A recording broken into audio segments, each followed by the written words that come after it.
The first rule in grip sport is you tell everyone about grip sport.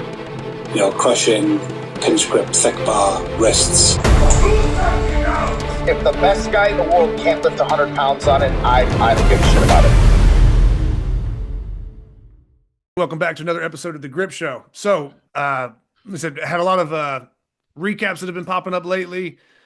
Just had an episode I did with Jason Denji, and just going to keep rolling. So, with me today, I have Tommy Lymath. And where exactly are you from in the UK, Tom? It's Liverpool, okay. Northwest. Yeah. All right, gotcha. So, yeah, man. I guess I don't know the best term, but I mean, you're pretty much the founder of Gods of Grip. Yeah, right? yeah. I guess, yeah. So, yeah. I guess for anybody that's not aware, could you kind of just break down? I guess we could start at the beginning, maybe how Gods of Grip came about, or just kind of what is Gods of Grip, as a business company or whatever you're doing, whatever you're providing for the people over there. Yeah. I guess I'll start with a little bit of how I got into grip first, and then kind of move on from there. So I've always kind of been into like going to the gym, playing rugby, like powerlifting, strongman, all that sort of stuff. And I used to go to a strongman class. And one day, the guy who ran the class put a grip event in, and it was just a plate flip challenge. And I really enjoyed it. And I thought, oh, quite like this. What else is there I can do with grip? And so you go on Google, and it's like Iron Mind, Rolling Thunder, Captains of Crush. This is maybe 2017, so 8 years ago now. And that's pretty much all that existed. Then it was literally just Iron Mind, Rolling Thunder. So I bought a Rolling Thunder, some Captains of Crush, and started training them. And as grip tends to do, it kind of like took over a little bit, and I was trying to do all kinds of things, and looking for what else I can do that's grip. And there really was nothing out there, and I just sort of started making random things, like a wrist roller with a bit of pipe and rope in my shed, and started doing like rows with, and it's like an old goalpost I had basically in my shed, and I was just like lifting with it. And I don't know, it just kind of started posting on Instagram. You meet more people that are into this, and you realize, oh, it's a thing. Like grip sport is an actual thing. And obviously then met David Horn. So he was pretty much the only guy in the UK doing anything to do with grip. I think him and Jed sort of like maybe started at a similar time. So, I started meeting with David, entering a few of his competitions, and just kind of fell in love with it. And Gods of Grip came from that, me just sort of wanting to document my journey. I was writing blogs on my training and different techniques that I found. And then we started doing t-shirts for people. And then I've just slowly kind of exploded over the years. And now we're hosting competitions. We make all kinds of grip tools. And I just want people to sort of experience this crazy sport for how deep it is and how versatile it is and how much it can actually benefit you and your other sports as well. That's something that there's a lot of good stuff there that you mentioned. And one of the things, having access to David Horn, I think almost everybody that I've had on the show to some extent would almost have to credit David Horn as being an influence of theirs, or even if they don't know it, David Horn is probably behind, the sport of grip, or, documenting. David Horn probably, someone could prove me wrong maybe, but as far as like documented grip strength competitions and having them archived, David Horn probably is sort of the beginning of that. Not to say that there wasn't other things and, the old days and performing strongman type stuff, but like if we're talking like modern day structured documented grip competitions, David Horn is like kind of that pioneer that everybody sort of found the sport through almost. And for you to get to lift with him, I think is really cool, and for that to kind of help spark your stuff and get you to where you're at right now. And you're also kind of carrying the torch and flying that flag, right? Because you make some of his original designs or something? You guys actually produce them now, right? Am I That's off? it. Yeah. Okay, yeah, Yeah. okay. So we make all the world's grip stuff now because I just felt, um, David kind of, he's got up to a bit of, I guess, an age now where he stopped doing the British Grip Championships. I think it was 3 or 4 years ago. And I think he just found issues with like his fabricator making stuff. And I feel like he's just got other interests now as well, kind of that take priority, like his family life and stuff like that. And I just really wanted to carry on his products. And I feel like people needed to use them.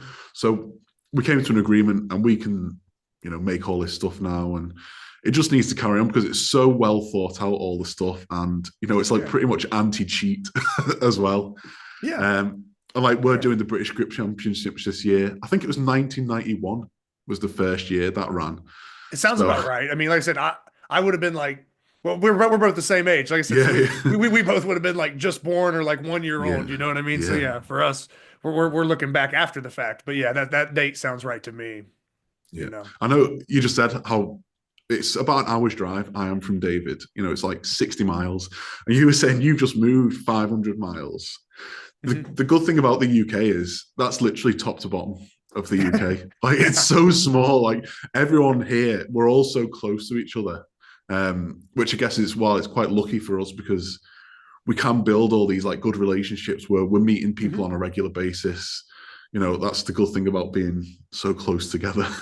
Well, yeah, and really. You guys, I mean, I don't want to like go too far down the rabbit hole of just naming 100 people, but like with that kind of a closeness that you're talking about, you guys have really kind of got a good structure built up for the way you're holding these competitions and how these leagues are running, and the quality of lifters you guys are, putting out, discovering, building up.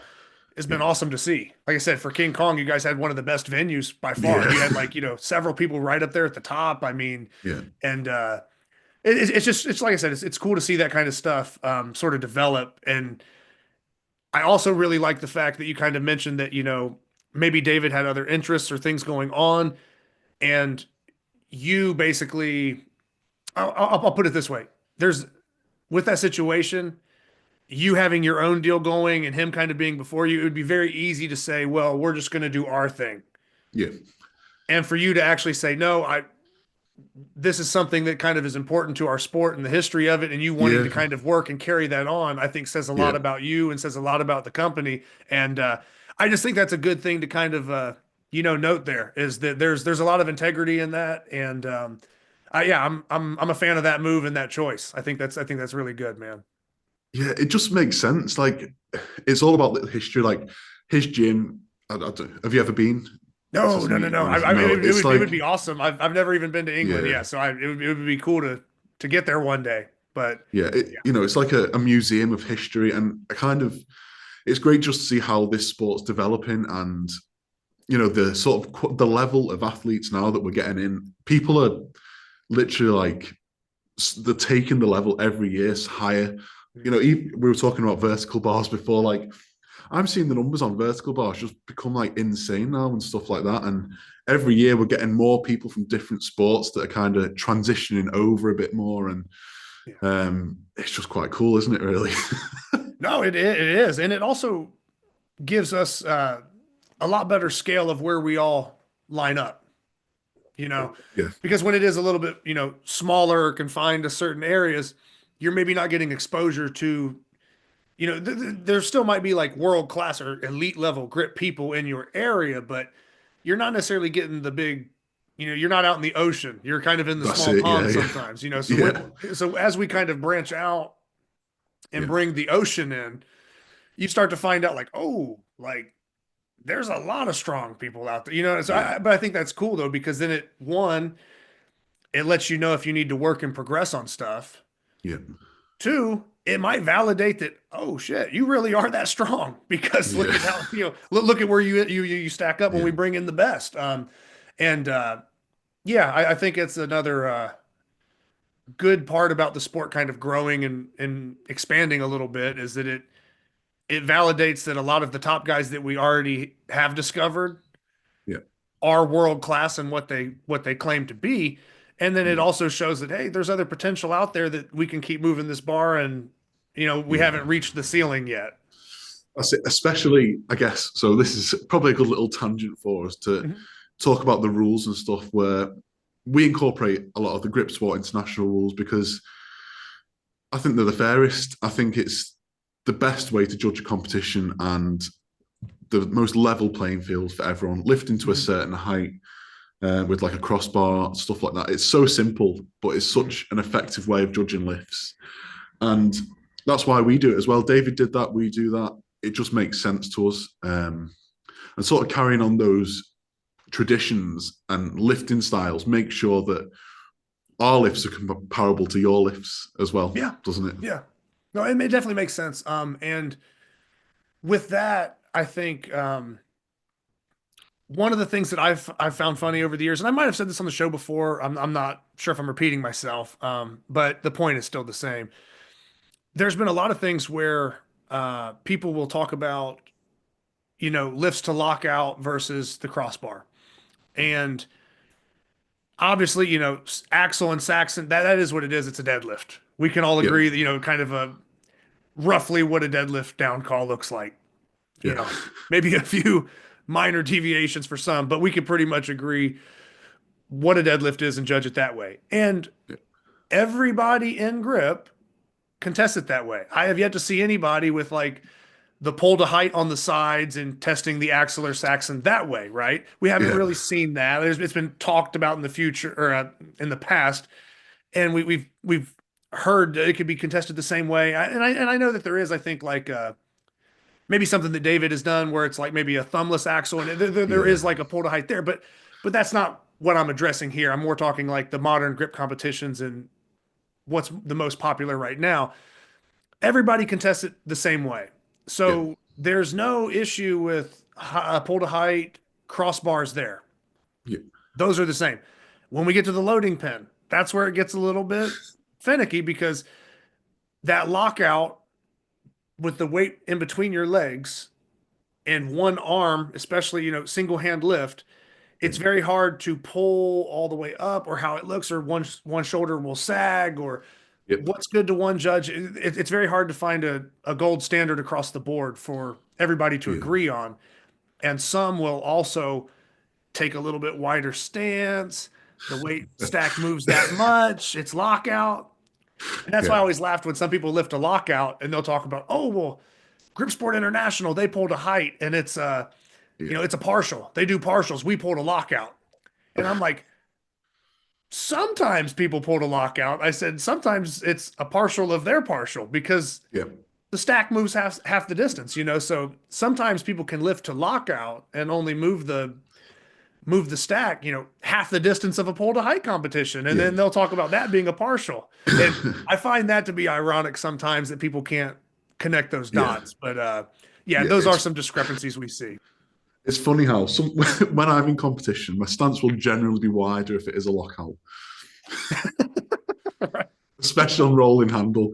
Like I can get some serious width on my rolling handle. Well, and the other thing I would mention though, is for anybody listening, it's hard to tell sometimes through even our Instagram videos or whoever, like people think someone's small or bigger, but you're also really tall.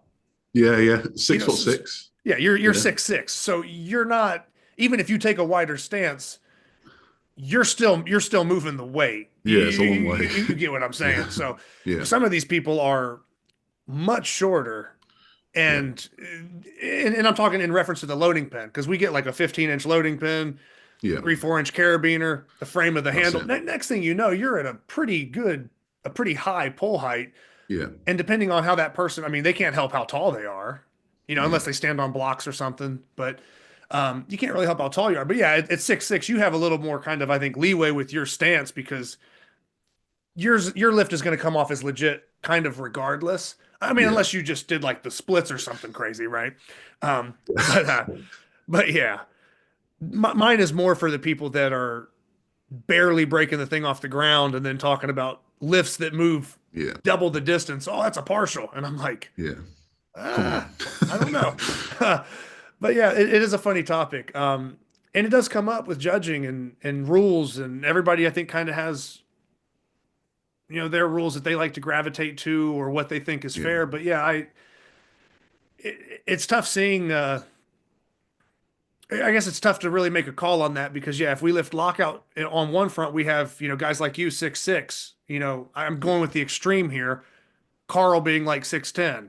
yeah. Carl's going to move that stack 2 feet off the ground. Oh yeah, yeah, But then you have all these other lifters that it's like, I mean, they almost have to shrug just to yeah. even to get the Break thing the off the ground. ground. So it does Yeah, create something tough to measure when one person moves it twice the distance another person does, and then that is where that I think pull to height for loading pin lifts is a very good standard because everybody's moving at the same distance. If yeah, you're like, hey, my height, blah, blah, blah, we can stand on blocks. You can kind of get in, you can customize it to your power zone where you can yeah, really leg drive and whatever. So there's really no excuse, with those rules, in my yeah, opinion, as to why you couldn't do whatever. Versus, like I said, if it's lockout sometimes, shorter lifter might say, "Man, it's just such a high pull height. I can't get my legs yeah. into it. Yeah, I got to that's it. shrug. I got to shrug for lockout." So Yeah, there's a lot of good points there. So we kind of mentioned like David Horn, kind of inspiring, Gods of Grip, and where that stuff's at now. Um, for you is what exactly is like your goal kind of moving forward with a lot of this? I know you meant, preserving the history, trying to build these competitions up. Is there anything yeah, else kind of to add along with that? I'm sure you got a lot of ideas. yeah. The main thing that I kind of focus on now, it's building the competitions, exposing it to more people. We're getting into some expos, like I Mhm. guess Arm Lifting USA are at the Arnold and stuff. It's just getting more of a bigger stage Mhm. for these competitions, getting more prize money for the athletes. Like what we used to do was we'd sponsor different events. So maybe a couple of years ago, we might sponsor a strongman event, travel around and do some shows there. But instead of doing that now, we're trying to focus on putting the money into our own competitions to Mhm. reward the athletes a bit more, to make it a bit more worthwhile for them if they are traveling, they're having to stay over for a couple of nights. So just try and build our own competitions just to try and get more people into it, really. That's my main goal at the moment. Mhm. I really enjoy it as well, to be honest. I enjoy meeting different people, speaking. You can get really nerdy about certain things. And Oh yeah. it's just great seeing people kind of grow in the sport. And we've been hosting competitions, I think maybe 4 years now. And you see people just keep pushing it every year. Some people stay the same, but some guys, they're really kind of working hard, and it's good to watch them progress as well.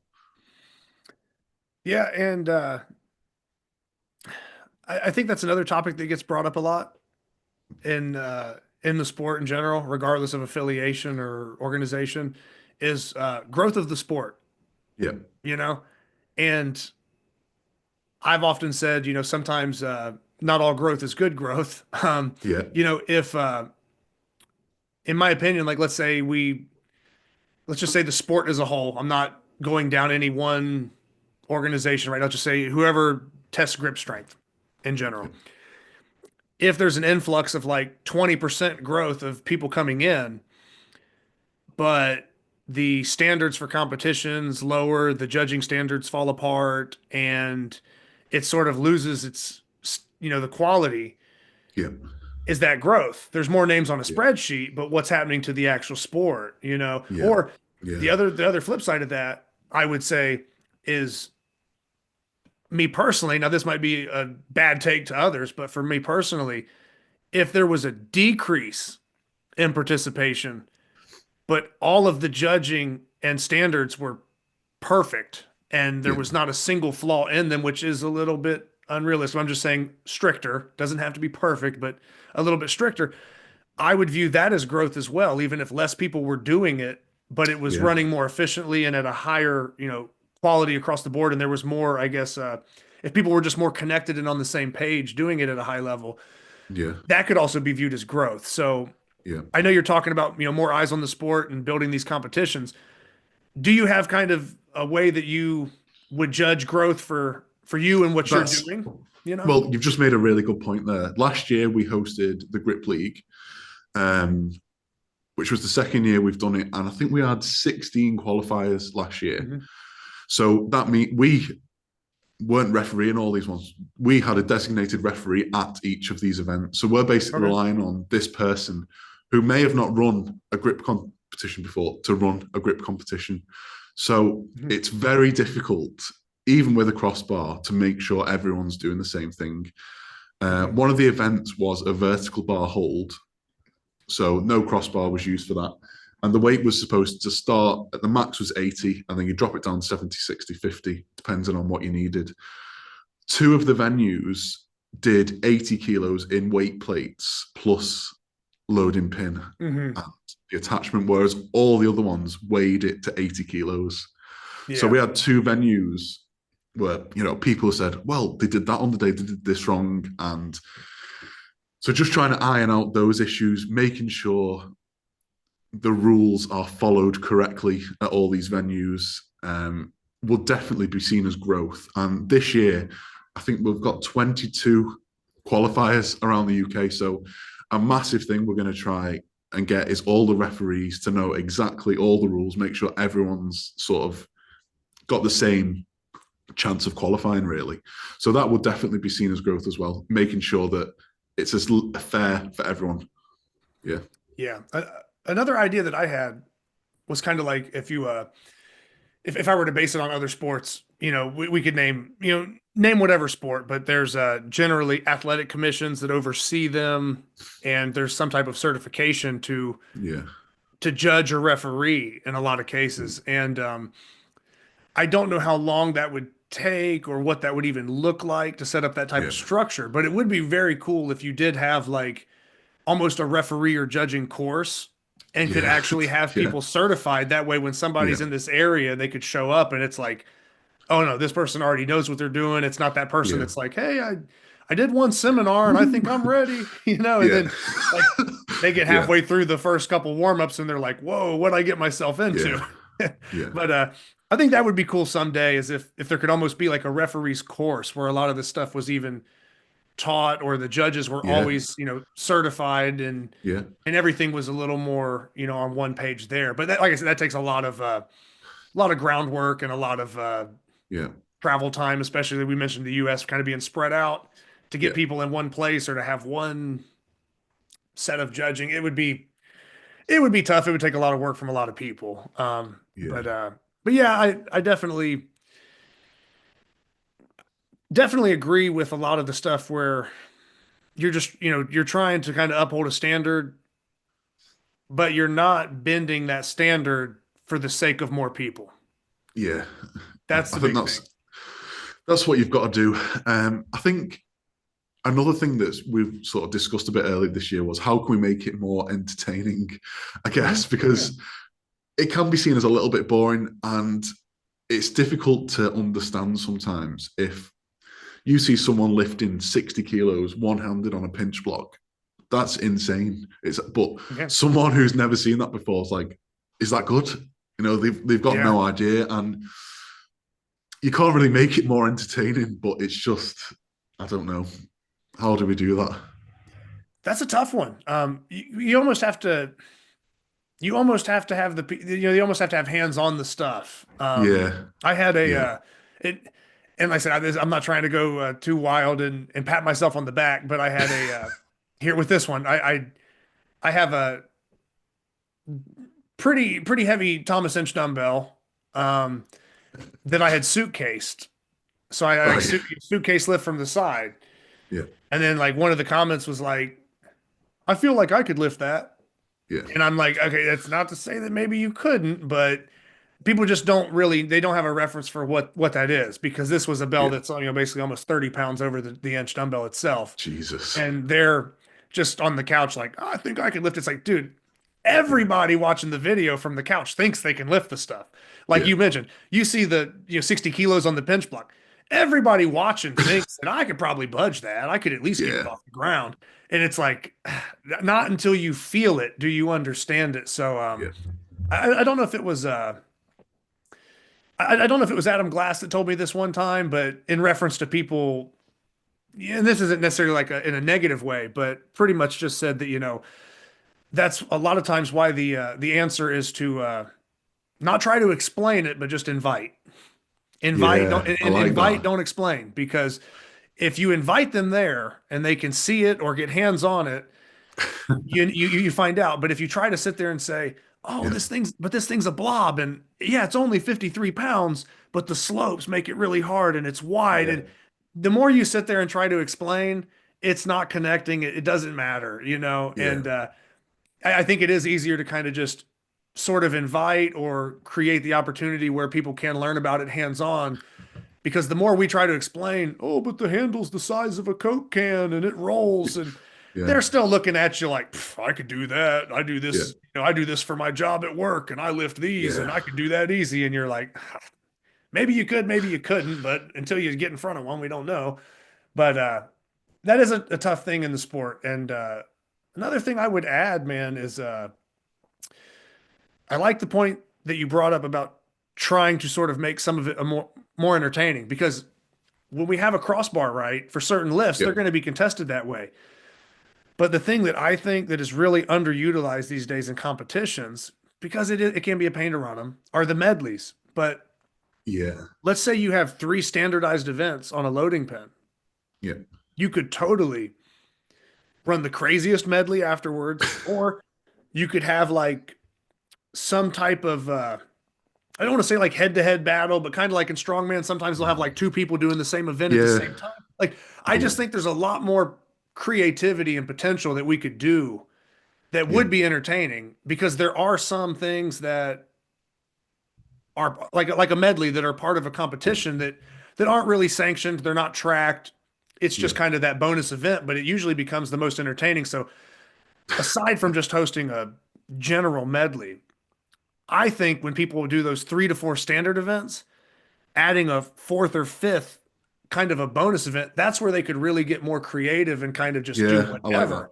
And I think Yeah, that's where promoters could possibly start to capitalize on it a little bit more, or at least that's what I would like to see. And yeah, hopefully here, if I can get back into hosting some competitions, or depending what's going on, through the calendar year, I would, even if I host, I'd like to implement something like that, where something that has a little bit better presentation to it, a little more head to yeah, head, a little more yeah, competitive, a little more outside the box, but yeah. still, keeping the integrity of the sport. Or you're still testing grip That's it. strength. It's not just a Yeah, circus act or something. You're still doing the sport. We're still finding out who's better at what.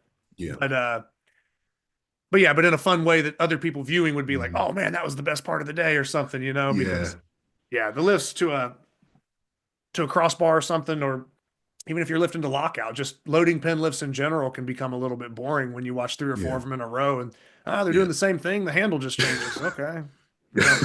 So yeah, I get it, man. Um, yeah, that would be my kind of answer to it, I guess. Is just, yeah, think outside the box. Think about these different medleys, maybe things that have been implemented in strongman, different formats, any sport that because all of us come from different backgrounds. Think about yeah, something in practice or training for your other sport that you could take a piece from, yeah, that they could maybe bring over and do something like that. But yeah, uh, man, one of the things I wanted to also hit on was, you mentioned you're 6'6". What's your like walking around weight right now? What are you weighing right now, roughly? Still carrying a little bit of Christmas holiday weight. Okay. 133 kilos at the moment. Okay. So So, that's like in pounds. that should give people an idea. Like I said, because on camera, sometimes people be like, "Oh, I don't know. I mean, is he 5'10"? And you don't know. It's like, no, Yeah, like, man, he's, Tom's a big dude, So it's yeah, like, I want to say one of the first times that I'm going to get into me ordering an inch dumbbell from you guys at some point, because I think is the first one you guys sent to the States. So we'll get into that. yeah, But other than that, I think I talked to Jed one time, because I was familiar with you. I had seen some videos, but like, looking through a screen, I don't know you. I yeah, don't yeah, know what you yeah, really are doing. I can, scale it to other lifts maybe, but it's still hard to tell. And I think Jed had talked to me and said, yeah, man, I was talking to, Tom from Gods of Grip. He's like, dude, I didn't realize how fucking strong that guy was. Like, I was like, oh yeah. I said, I've seen some of his lifts, yeah, he's pretty strong. He's like, dude, he's like, yeah, he's shooting me some numbers he's lifting. And I'm like, damn, that dude's strong, right? So that was one of the first times, aside from the bell thing, that we could talk about, but that, yeah, Jed was kind of like, man, he had a convo with you. You guys were talking about some stuff, and he mentioned that, like, yeah, dude, he's putting up serious numbers. And that's when I really felt like your name kind of hit my radar beyond, oh, well, God's a grip or this. Like when, like you as a lifter kind of like hit my radar when I was like, oh, well, maybe I need to really tune in and see what he's lifting. So with me kind of saying that, what are some of your probably favorite lifts, or what are some of the biggest lifts that you've kind of pulled off that you're sort of proud of? Yeah, well, it's quite a funny story, really. Because when I first started getting into grip, I was like really consistent with my training, enjoying it. And then I kind of had a few years where I got really stuck into running a business, basically, and learning how to do that. And I really neglected my training and just anything to do with fitness. And it was a really difficult time, really, because I couldn't see myself doing that, but I just got so stuck into everything. And then probably the last couple of years now, I've actually got back into consistent training, started arm wrestling, which I feel like has been a really big help for me to sort of get back into some consistency. But I just love training again now. And pinch lifts were always sort of my favorite thing. It was always like a 2-inch pinch I really enjoyed, but now it seems to be more of a wider pinch, which suits me more. Rolling handles have always been my worst lift. I think that's, I don't know, I still don't know really what it's down to. It could be my wrist, something like that. But generally pinch, I really enjoy. Vertical bar seems to have come up quite well. Pretty much everything bar rolling handles pretty good, I'd say. Yeah.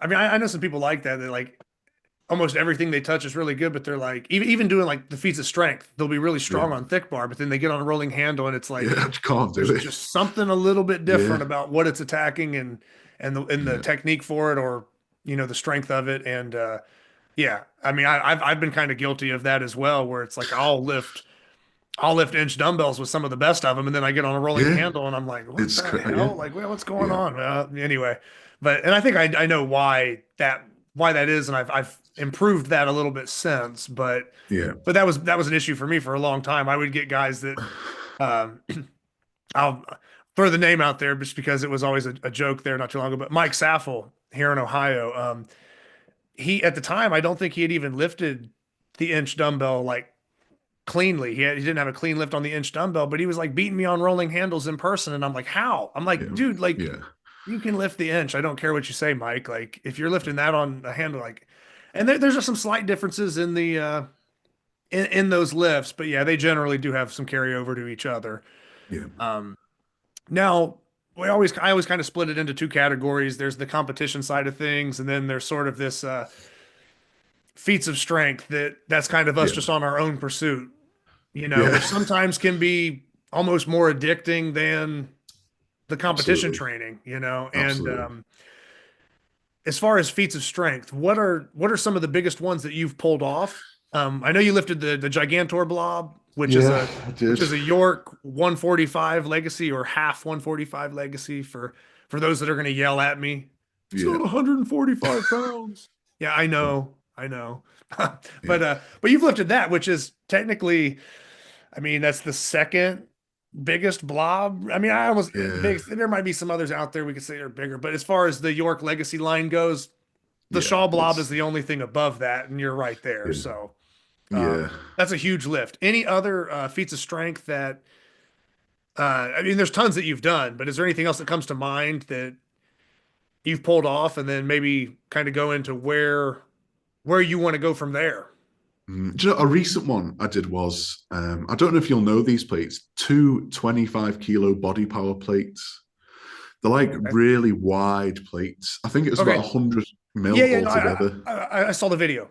Yeah. That was actually really difficult. And I feel like that was a lot harder than a lot of pinch feats I can think of. Like 2 25-kilo rogue plates was easier than that, I'd say. Yeah.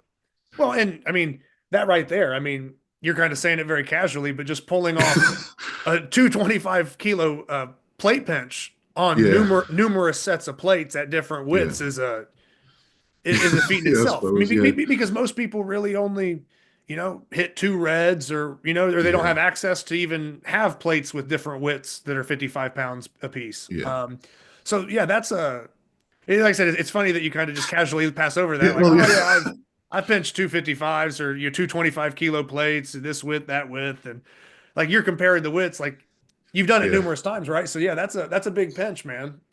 Yeah, I I mean, struggle to do two-handed feats because my left arm is so much weaker than my okay, right. yeah, I have a bit of a weird, like I broke my thumb playing rugby when I was younger, and it's sort of healed, but it's still a little bit bent.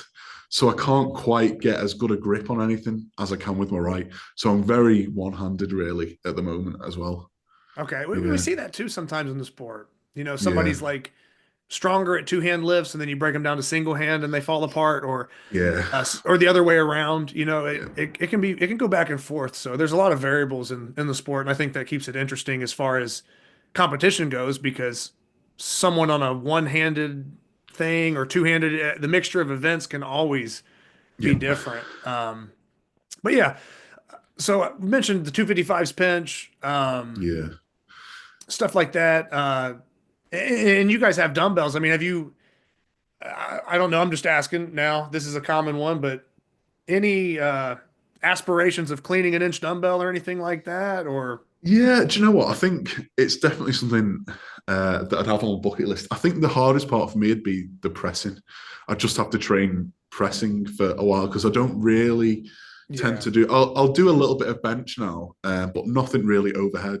So it's one of them that I feel like everyone in the grip world, you want to do it a little bit, and yeah. See, me, I it's would settle just for just the clean. I wouldn't even worry about the press. If I could yeah, just clean it, I'd be yeah, cool with that. Um, but yeah, the press is that, like, the cherry on top pretty yeah. much, or It it is, just yeah, seals it. yeah, But yeah, just a clean one would be, I mean, is ridiculous. I mean, yeah. still. So Yeah, I'd like to lift. I've done the 85 kilo, and I've not done the 95 kilo, which mhm. is well, how many pounds is that? Like about 209, because you're probably talking about the Hall Yeah, bells. 209. Yeah. Yeah, So that's, yeah, I got that. I'm in that same, like, yeah. I can pretty much toy with the 85 kg bell and do whatever I Really? See, want. I'm. Well, I shouldn't say anything, but I mean, like I said, I could suitcase it. I've combo lifted it with stuff, Yeah, but that bump up to the 95 is yeah, like, it's like hitting a wall, man. For me, yeah, it's been tough. I've broke that bell off the ground, the 95 kilo, about 20 to 30% of the lift. I just can't yeah. maintain it to lockout. And right now I'm focused on some other stuff, but that is on my to-do list as well, is to lift that The 95. So 95. Yeah, it's yeah, it's been bugging me for ever since I got it, really. really. It's been tough. So yeah, haven't checked that one off, but yeah, that's one Yeah, we can chase that one together. yeah. But yeah, I don't know, any other feats that come to mind, Well, or it's funny because no? pretty much everything we have here, I've lifted. I guess we only had York Legacy blobs up to 25 kilos was the heaviest that Mhm. was made in the UK. So it was quite a big jump going from 25 kilos to 32 on the Gigantor, but it didn't Yeah, feel it really, like weirdly. Um, I guess 3 20 kilo plates is a big one. Is it possible? that would be an interesting topic. I mean, I know that who was it? Maybe Cody Burns was trying to do that a long time ago.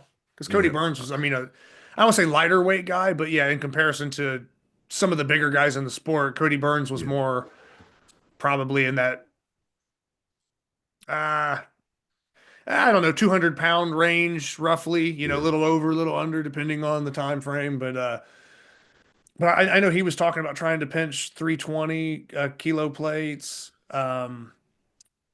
And then you wonder about some of these people that are monsters that just either don't have access to it or haven't really tried, or it's not on their radar. that's Like, it. what Yeah, what if they actually cared about it and trained it? yeah, But because we've seen people do what, like the three, what do you call it? Like 335s or three calibrated, 15 yeah, kilos. We've seen that done, yeah. so Yeah, man, that's one. It's tough. I don't know. And another one that I wonder about that I think a lot of people have also wanted to pursue is similar to Sam doing the 220 kilo plate clean. Yeah, There's a lot of people in the States I know that are wanting to, clean a pair of 45s and land that, so plate cleaning is just so hard because the plates want to slide and it is. separate and you got to balance them Yeah, and they're so long it not yeah, breaks your wrist off if you don't balance them yeah. perfect. But yeah, 320 kilo plate pinch. I don't know. Do you think Uh, anybody I mean, have you seen anybody that's actively training it or messing with it or well, Sam, Fat Muscle, he's kind of earmarked that one. But I think you need the right plates, the right conditions, yeah, and exactly. Yeah, that's another thing everything too. needs the stars need to align, and then Yeah. it happened. That kind of thing. Yeah, 'cause, It's man, that is still that's a heavy pinch, especially with independent objects all kind of yeah, wanting to slide on you and stuff. A lot of yeah, force.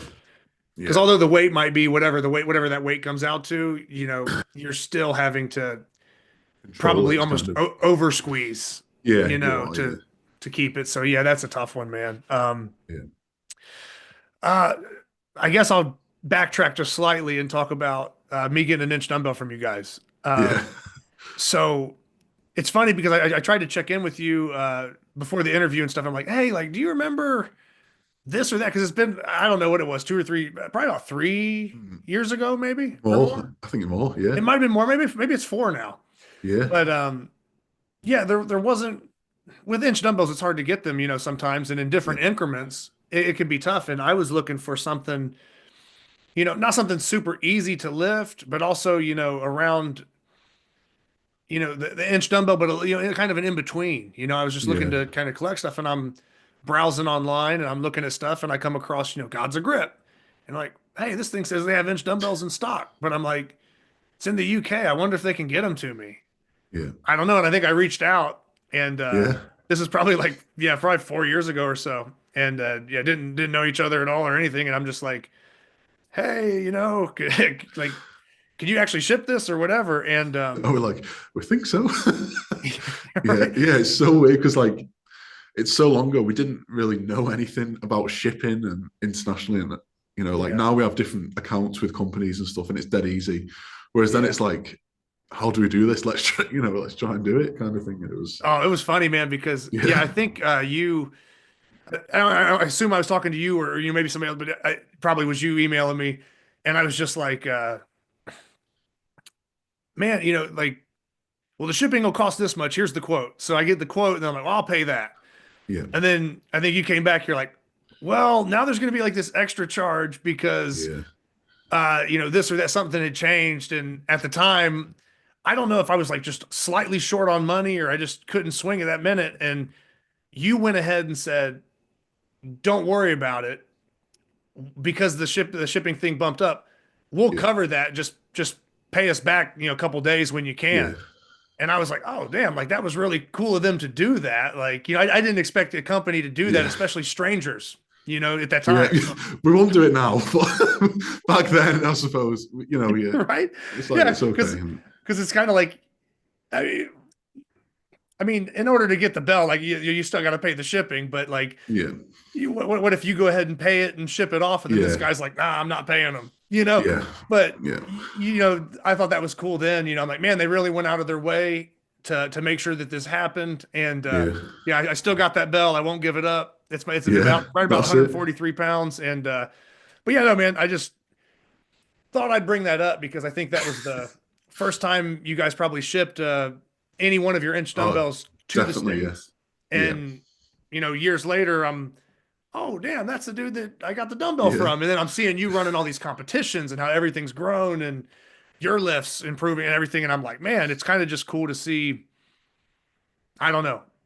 Not that, oh, we didn't know what we were doing, but yeah, you well, see like yeah, we kind of see where people were, and then you kind of see where yeah, everybody's ended up, and it's like, oh man, like the yeah, people in the sport are all kind of evolving, and it's kind of a cool journey to be on. So, but yeah, I mean, I still got that bell. I still like using it for a lot of things, and yeah, I cleaned it not too long ago, and it's technically as of now, it's still the biggest bell inch dumbbell I've cleaned. So Yeah, man. I Nice. just want to thank you for taking No, care of me thanks. back then and getting It's that cool thing that over you here. still got it and you're still using it. You know, that's the cool Yeah. thing about it. You've got it forever. You know, Yeah. that's it, isn't it? We've got one of ours in here. Everyone loves it. It's such a good like little progression weight, isn't it? As well, Yeah, getting up especially I to mean for the like thumbless lifts or for different, yeah, I don't know, just timed holds or cleaning. Just if if yeah, you can't quite hit the 78 kg bell for yeah, certain things, it's a yeah. good kind of middle ground. And I think I don't want to be wrong, but I think for Thomas Inch's original bells, I want to say he had three bells, and that was like roughly one of the size of them because there was like Right. the 78 kg, and then there was like a. I'm going to keep going back and forth here on the conversions, but then I think he had like a 153 or 154 pound bell or a 143 and a 144 pound. There was like two smaller bells, and that one kind of fits the smaller category there. Um, but yeah, man, and as far as so we talked about kind of what you're doing over there with competitions. We talked about some of your lifts, things of that nature. Are there any other, like maybe some questions that you have for me or topics that you would want to get into in reference to the sport? And like I said, it could be anything or we spoke a little bit about a couple things before the show even, but yeah, like whatever you think would be kind of a good lane to travel down. Yeah. Well, this is something that I'm going to talk about with Paddy on the Men in Sheds, but I'm going to ask you as well. Okay. Yeah. It's basically about blobs. I feel like blobs in the UK recently have just kind of exploded. Everyone wants blobs. They want to lift them. They want the blob trainers. Everyone wants to kind of lift them. I feel like I'm going to be hypocritical because I've got like 40 blobs here, but I feel like they're overrated now.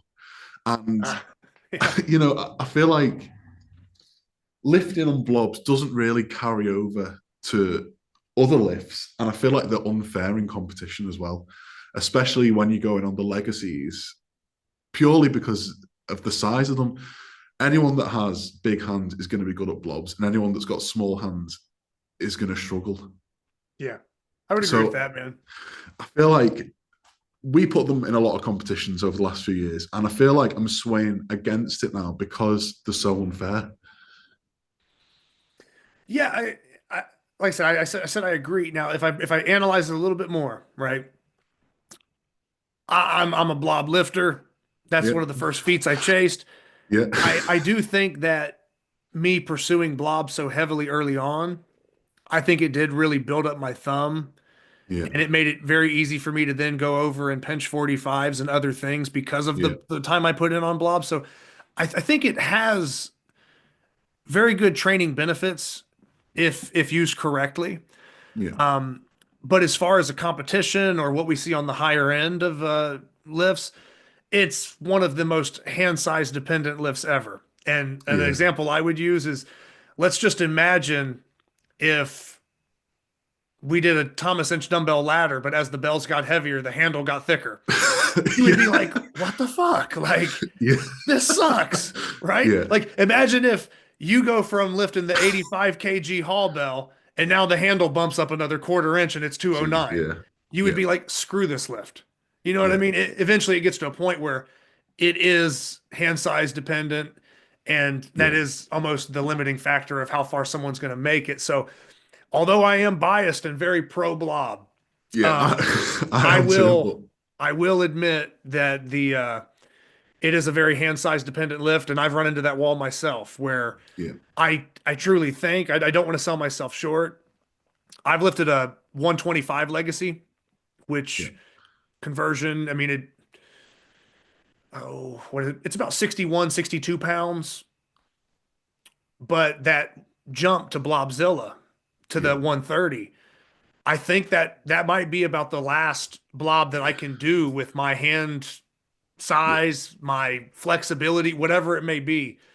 I think Blobzilla might be the ceiling for me on that. So I got yeah, about one more blob as far as a max blob deadlift that I could even yeah, maybe have a shot at. And as far as me lifting a 140, 145 Shaw blob, I don't even think those are possible for me. So yeah, yeah, as much as I love them, as much as they're a part of, my training or my yeah, training history, I have to agree with you that in certain competition settings or if we're comparing lifter to lifter, that hand size and their shape Yeah. is a huge thing that has to be taken into consideration.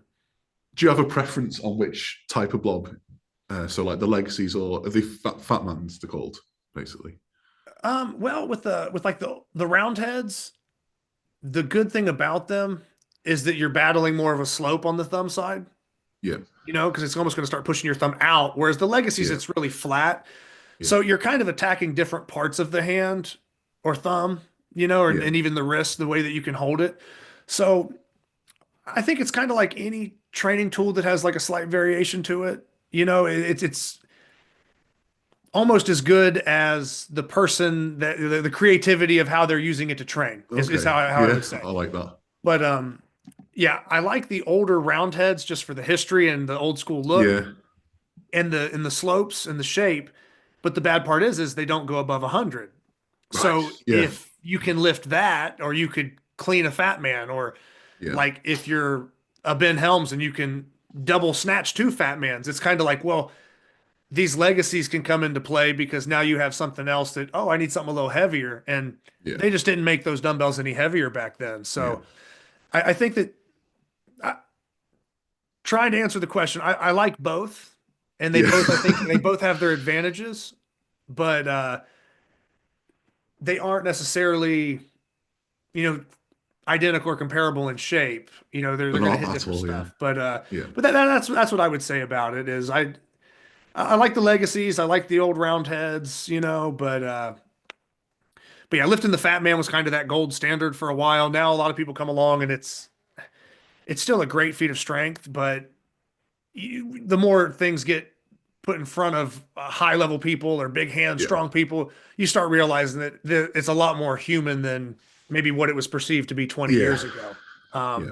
So, um, yeah, I guess that's really kind of my take on blobs is just think about if other events constantly got wider and wider as the Yeah. weight went up. And that's the only bad Yeah. part about them. Yeah. Is yeah, you're going to run into the hand size wall at some point for most people, and makes it tough to contest them. But Yeah. yeah, I don't know. Is that a fairly thorough answer? I said I want to Yeah. kind Yeah. of touch everything. Yeah. Okay. Because I guess one of the things we want to try and do is make the lighter guys be able to compete with the bigger guys. Mm-hmm. That's why you usually put like a small event in, stuff like that.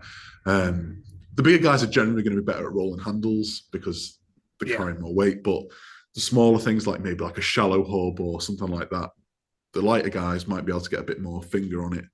But it's just the blobs that was always in the back of my mind, like, oh, it's just not fair. I know there's like this new age of blobs coming out where like Nathan and a couple of other guys make them now where they're pretty much all the same width. They just get higher, don't they? Yeah. So that's probably one way that you can put them in competition. But yeah, I thought it'd be interesting. Yeah, and then that's a good point that you bring up, though, is if somebody's able to kind of keep the weight increasing, but kind of keep consistency in the shape, Yeah. that does make it a little bit better there. So, man, I'm trying to think of anything else. Yeah, blobs, that's a good one. Is there any other topic there that we could maybe dive down? Or I know that one of the things we talked about was maybe chalk and what kind of things are what kind of things are allowed in competition, because that's something that's been brought up recently. And I know that Armlifting USA is, I believe it's for all competitions. I don't think it's just a one-off thing for the Arnold, but they announced that Chalkless was going to be their sponsor for the Arnold, and people will be using the Chalkless stuff. Now, I know it's like, oh, it's some silicate thing. It dries your hands. I haven't tried it, so I can't really speak on it. But in my opinion, it opens kind of a slippery slope for substances to be used when it's always kind of just been magnesium carbonate, chalk. That's what it is. And I'm sure even at some of these multi-venues, people that come in and don't know any better, they're probably in the corner using liquid chalk already or doing something, whatever. Yeah. So to me, I think that's kind of a questionable move because I think it opens the floodgates for a lot of other things. Even and I don't know, you could speak on this more than me probably. even if it wasn't an advantage over regular chalk, the uh, the other substances and other things that could be brought forward, or how far people are going to take that, it's tough. We've already had people trying to use tacky and things in competition and cheat, and now when you start making more and more things legal, how far does that line move before oh man, here we are with who knows what's going on. But do you have any experience, I guess, or what would your opinion be as somebody that's in the grip game? Yeah. I guess first of all, for me, this sport, and the main reason we're in this sport is because we're testing our grip. It's literally the most bare bones thing you need. It's your hands, a bit of chalk, and the weight. That's it. You're testing how strong this muscle is. You're not wearing belts, elbow sleeves, wrist wraps. We're not doing strongman where you're basically fully equipped, where it's anything goes. So I think it's just literally plain old magnesium chalk should just be used, and anything else, you're kind of just cheating yourself a little bit. Like, why do you need that? You're only trying to gain an advantage over other people by using those things. Whilst I haven't used chalkless, but they did reach out to us a while ago to try and stock it, which, I'm not against kind of using it, but it's just not for our sport because it's giving you that unfair advantage. One of the things that I struggle with is really sweaty hands. So I'm particularly rubbish at hold for time. I'll get to like the 30-second barrier and I'll basically just sweat and my hand will slip on the implement. Whereas we use something similar to it and it just acts as a bit of a barrier on your hand and stops you sweating, really. So that would give me a massive advantage on holds for time because I'd be able to hold on for it a lot longer because my hands are drier, basically. So I guess just why do you need it? It would increase people's lifts, but it's not a true test because it's giving you kind of an unfair advantage, really. Okay, and Tom, you're speaking on this from the point of like you've had experience with similar-ish products or something. Yeah, it was right. Okay. Yeah, one of the guys who lives close to us manufactures like a lot of liquid chalk. He makes it for us, stuff like that. And he was like, "Oh, I've made this new thing." And the first thing he made was a spray on tacky, where basically it's like a little bottle and you just spray it on your hands. It dries, and it's like tacky. And you can't see it really. Yeah. That was one thing. That would make it real tough, but that just really makes it tough to even really know what's going on, or if does it only help that person's hands, or over time of people touching the bar, does that bar, maybe take a little bit of it as well, and over 30, 40 lifts in a day, does that change the texture to where it's, not necessarily cheating, but is it starting to skew the numbers of how people are lifting? And I think it's interesting, and I had brought it up to Jed, whereas for Grip Sport International, it's still been just chalk only. So a lot of people in our sport compete in both organizations, and a very popular thing is dual sanctioning competitions with both, so that promoter wants their lifters to get on both leaderboards and both databases and whatever the case may be. And that's great for the athletes, and that's a good move as a promoter, I think. But now we've run into the situation where one promotion is allowing something and another promotion isn't, and now it's like, okay, so can this person use this, we'll say, banned substance in one organization?